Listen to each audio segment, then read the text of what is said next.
नमस्कार. आपलं सगळ्यांचं आपल्या महत्त्वाच्या आणि शेतकऱ्यांच्या लाडक्या बहिणींच्या विद्यार्थ्यांच्या हिताचं असं महत्त्वाचं चॅनल योजना फंडा या चॅनलमध्ये मी स्वागत करतो. बघा, या ठिकाणी योजना फंडा या चॅनलमध्ये जी महत्त्वाची माहिती आपण घेऊन आलो ती योजना आहे लाडकी बहीण योजना. आणि यामध्ये फडणवीस साहेब जे राज्याचे मुख्यमंत्री आहेत त्यांचं महत्त्वाचं वक्तव्य या ठिकाणी आलेलं आहे. आणि त्या वक्तव्यासंबंधात कारण अनेक महिला आपल्या ज्या काही लाडक्या बहिणी आहेत त्यांचे प्रश्न येत होते की नेमकं काय होणार, म्हणजे लाडकी बहीण योजना पुढे चालू राहणार की बंद होणार. तर त्याचसाठी एकदम महत्त्वाची बघा NDTVची ही बातमी आहे. तुम्ही या ठिकाणी तुम्हाला दाखवतो. हे बघा, हा संदर्भ NDTVचा आहे, तुम्ही या ठिकाणी बघताय. बघा, देवेंद्र फडणवीस यांनी 20 ऑगस्टला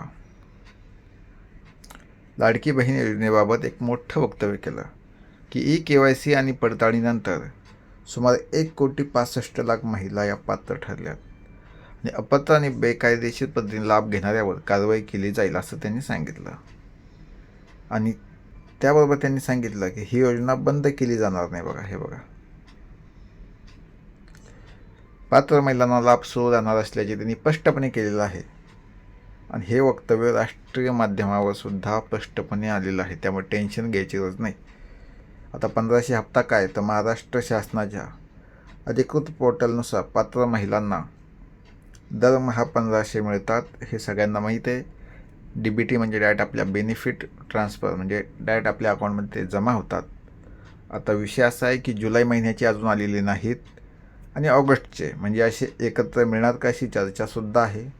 हे आपल्या सगळ्यांना माहीत आहे की 3,000 रुपये डायरेक्ट आपल्या अकाउंटमध्ये येणार असं पण सांगितलं जातं, परंतु ते अधिकृत नसल्यामुळं आपल्याला ते मिळणार हे आपण सांगू शकत नाही, हे लक्षात घ्या. आता महत्त्वाचा मुद्दा येत होता की KYC, लाडकी बहीण योजनेमध्ये सुद्धा KYC खूप महत्त्वाची झालेली आहे. आणि त्यासोबत या ठिकाणी तुम्ही बघताय काही लाख लाभार्थ्यांची नावे अपात्र ठरल्याच्या बातम्यासुद्धा आहेत.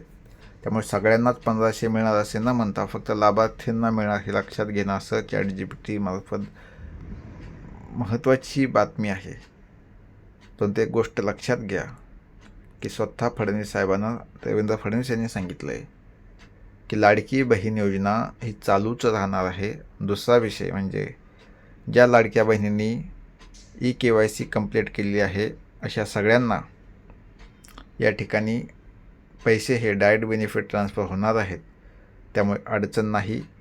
आणि जे म्हणतायत की पैसे भेटणार नाही त्यांच्या बोलण्याकडे लक्ष देऊ नका असं वक्तव्य स्वतः देवेंद्र फडणवीस यांनी केलं. आणि त्यांनी सांगितलं की 5 वर्षे म्हणजे माझा जो कालावधी आहे मुख्यमंत्रीपदाचा तो पूर्ण होईपर्यंत तरी आम्ही ही योजना चालू ठेवणार. कारण एकनाथ शिंदे साहेबांनी त्यांच्या कार्यकाळामध्ये मुख्यमंत्री असताना चालू केलेली ही लाडकी बहीण योजना पुढे चालवणं हे आता आमचं कर्तव्य आहे आणि ते सुद्धा सरकारचा भाग आहे असं स्पष्ट वक्तव्य मुख्यमंत्री देवेंद्र फडणवीस यांनी माध्यमांशी बोलताना केल्यामुळे आता लाडक्या बहिणींना विनंती आहे की काळजी करायची अडचण नाही.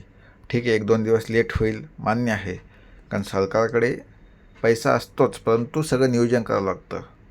वित्तीय नियोजन हे महत्त्वाचं असल्या कारणानं लवकरच ते होणार आहे. परंतु विषय असा होता की अनेक जण बातम्या पेरायचे की नाही लाडकी योजना बंद, अशी बातमी येते, तशी बातमी येते, याच्या नावाचं थंबनेलला फोटो वगैरे, हे सगळ्या चुकीच्या बातम्या आहेत.